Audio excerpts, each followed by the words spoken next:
দুর্গাপুজো আসতে আর পুরোপুরি ২ মাস বাকি। আপনারা কি খেয়াল করে দেখেছেন যে এখনো অনেক জায়গায় বাঁশও পড়েনি প্যান্ডেলের জন্য? আমি তো খেয়াল করে দেখেছি যে অনেক অনেক বড় জায়গায় যেখানে বড় বড় থিম হতো সেখানে এখনো পর্যন্ত বাঁশও পড়েনি। প্যান্ডেল করা তো দূরের কথা। এই জিনিসটা কিন্তু আগের বছর বা তার আগে ২-৪ বছর ছিল না। আগের সরকার যখন ঘোষণা করলো যে প্রত্যেকটা পুজো কমিটিকে ১,০০,০০০ টাকা করে দেওয়া হবে, তখন কিন্তু ২-৩ মাস আগে থেকেই প্যান্ডেল শুরু হয়ে গিয়েছিল। কিন্তু এবছর এখনকার সরকার এখনো কিছু ঘোষণা করেনি, যেটার জন্য এখনো কোনো প্যান্ডেল শুরুই হয়নি। কিন্তু আপনারা খেয়াল করবেন, যখন আগের সরকার ঘোষণা করেনি যে ১,০০,০০০ টাকা করে দেওয়া হবে, তার আগেও কিন্তু প্যান্ডেল শুরু হয়ে যেত। তখনও কিন্তু বড় বড় থিম হতো। ১,০০,০০০ টাকা দেওয়ার জন্যই যে বড় বড় থিম হতো সেটা নয়।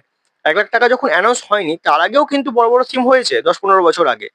কিন্তু এই ১,০০,০০০ টাকা পাওয়ার পর থেকে, কারণ যেমন ঘোড়া দেখে খোঁড়া হয়ে যায় জিনিসটা, সেরকম সবাই হয়ে গিয়েছিল যে ১,০০,০০০ টাকা যখন পাচ্ছি ওই টাকাটা দিয়েই আমরা থিমটা করি।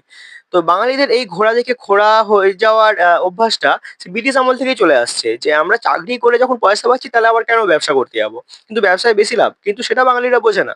চাকরি করেই যখন ভুঁড়ি মোটা হচ্ছে, পয়সা পাচ্ছি, তাহলে আবার কেন নিজের ব্রেন খাটিয়ে কিছু কাজ করতে যাবো? এটার জন্যই বাঙালিরা এখনো অনেক জায়গায় পিছিয়ে আছে। হ্যাঁ, বাঙালিরা এগিয়েও আছে কিন্তু পিছিয়েও আছে। তো এটাই বলতে এসেছিলাম যে দেখুন, আগের বছর অবধি কিন্তু ২-৩ মাস আগে থেকে প্যান্ডেল শুরু হয়ে গিয়েছিল। কিন্তু এখনো অবধি অনেক বড় বড় থিম যেখানে হতো সেখানে বাঁশও পড়েনি। কেন না? শুধুমাত্র ১,০০,০০০ টাকাটা পায়নি বলে। কিন্তু ১,০০,০০০ টাকা যখন পেত না তখনও কিন্তু প্যান্ডেল শুরু হয়ে যেত। বড় বড় থিম হতো। কিন্তু এখন অনেক কমিটি ভাবছে যে কি প্যান্ডেল করবে। তাদের মাথায় কোনো চিন্তাভাবনা নেই। কারণ তাদের কাছে এক্সট্রা ১,০০,০০০ টাকাটা নেই। কিছু মানে কিছু বলার নেই। আগেও তো হতো। এখনো করলে ক্ষতিটা কি? এই মাঝখানে ১,০০,০০০ টাকা দিয়ে অভ্যাস হয়ে গেছে। যেটার জন্য তারা ওই ঘোড়া দেখে খোঁড়া হয়ে গেছে। কি বলবেন আর?